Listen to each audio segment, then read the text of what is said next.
I've never thought that what the Houthis are doing had much to do with what's going on in Gaza. Okay. I think it's been a bit of a pretext. I think the Houthis have got their own agenda. It's about a power struggle within Yemen itself, and of course, doing what the Iranians want them to do, in terms of distracting and keeping the Americans and ourselves off balance. So I think it's slightly disconnected. A Royal Navy destroyer has shot down a ballistic missile fired by the Iran-backed Houthi rebel group for the first time.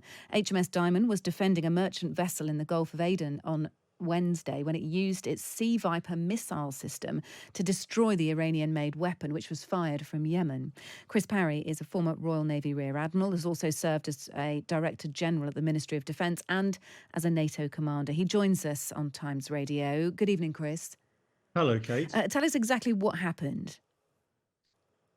Well, we're obviously looking at it from distance, but from my own experience, what would have happened here is that the long-range radar of HMS Diamond, the Samson radar, would have picked it up a long way away, probably out at about sort of 200 miles, perhaps less than that. And as it came in, it would have been tracked. If it was a threat, then it would have been allocated to the missile system, and the destroyer would have used either its long-range missile, the Aster 30, or what I think was used as the Aster 15, its short-range missile.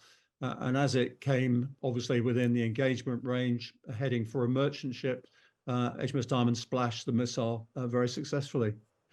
Well, that's good news. But the wider implications of this, it has been a little bit quieter over the last week or so. So since that spike in aggression between Iran and Israel, and of course, Iranian proxies involved in that as well, since that kind of all kicked off, it has been quiet over the past week. But I'm hearing that there could be a little spike in incidents again, or maybe we call it business as normal in terms of missiles, etc., being fired over from Yemen.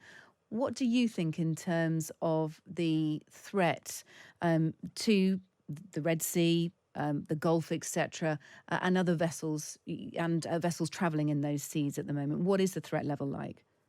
Well, the threat's still there, and obviously the Houthis are using intelligence from the Iranians, but also what they're picking up from all the sort of international shipping agencies, actually putting out the information on the internet. If you have a look on the internet now, you actually see some ships telegraphing what their position is. So that's a bit naive, to tell you the truth. And I suspect the navies in the region are telling them to switch that particular piece of equipment off. But I think the reason that some of the attacks have been quite sporadic recently is that the Americans and ourselves and the French and our allies are keeping their heads down.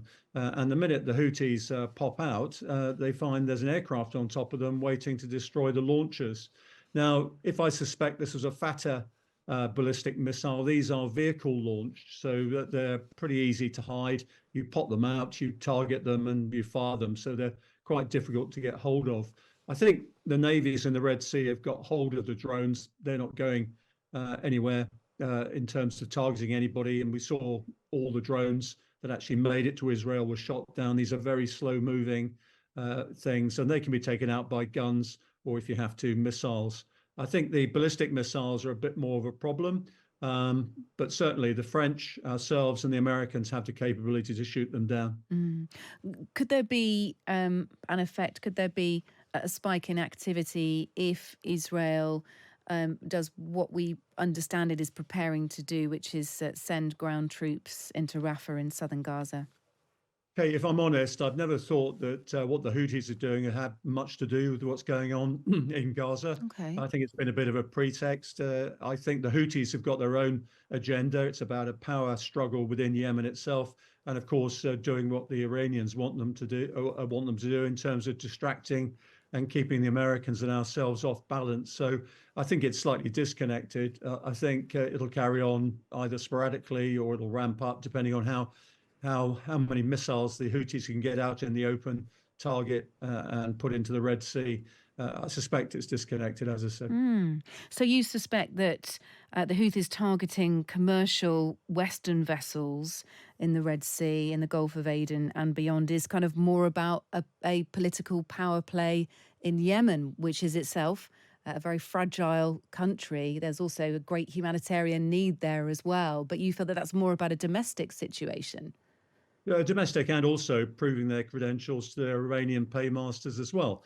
I think the complexities of the Middle East are lost on a lot of people. They seem to think that cause and effect is very linear. It very rarely is. Even within Iran itself, there are all sorts of things going on that people don't really hear about.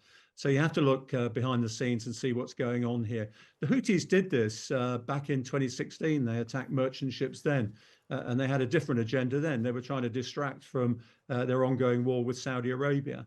And so in these things, particularly with regard to how you combat them, how you find them, how you negotiate with them even, you have to look at what's really going on rather than what people think is going on the surface. So that was the Defence Minister James Carledge, and listening to that, he didn't have an answer to that question. The promise is £75 billion over the next 6 years more, and he said that amounts to an increase, adding up to £75 billion. 2.5% more equals £75 billion.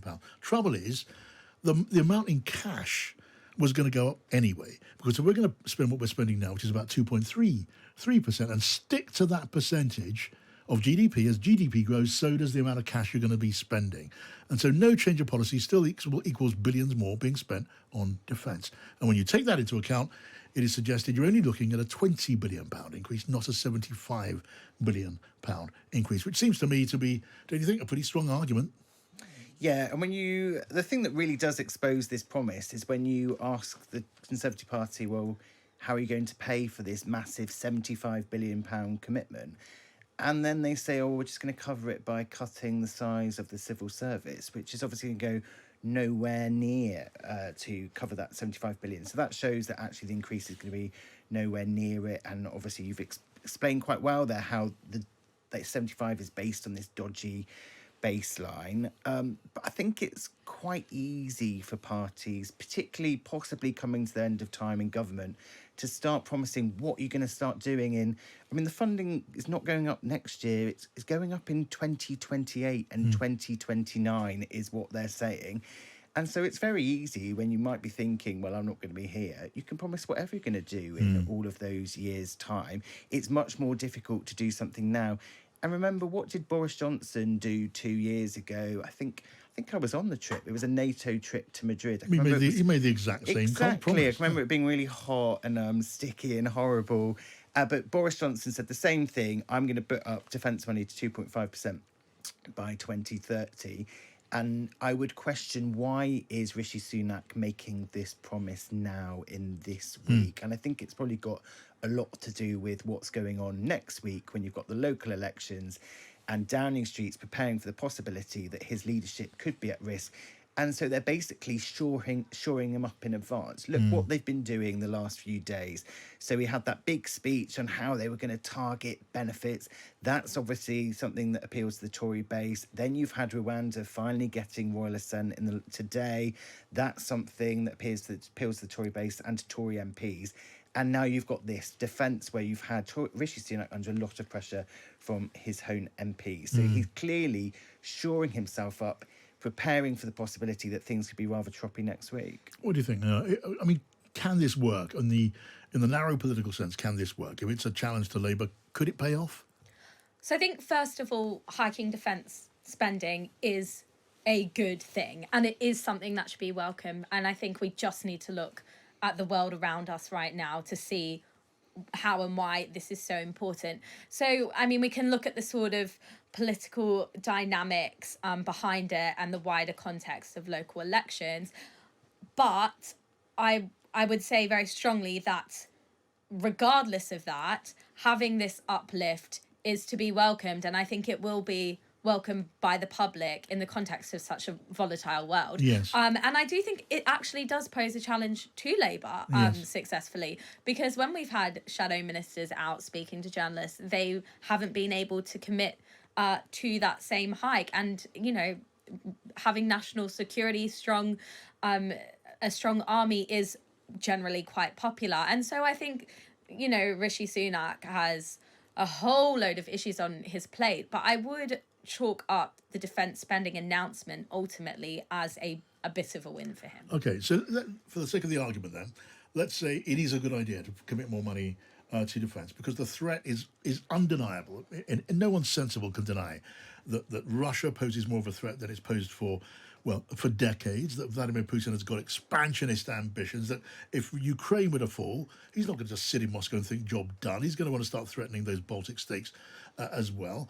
And as things stand, NATO needs to beef itself up, even though Russia's capacity to do harm is being eaten away day by day by the war in Ukraine, which makes the money spent on supporting Ukraine a good investment as well. But does it also not need to be backed up to make it more economically credible, or is that a problem for later?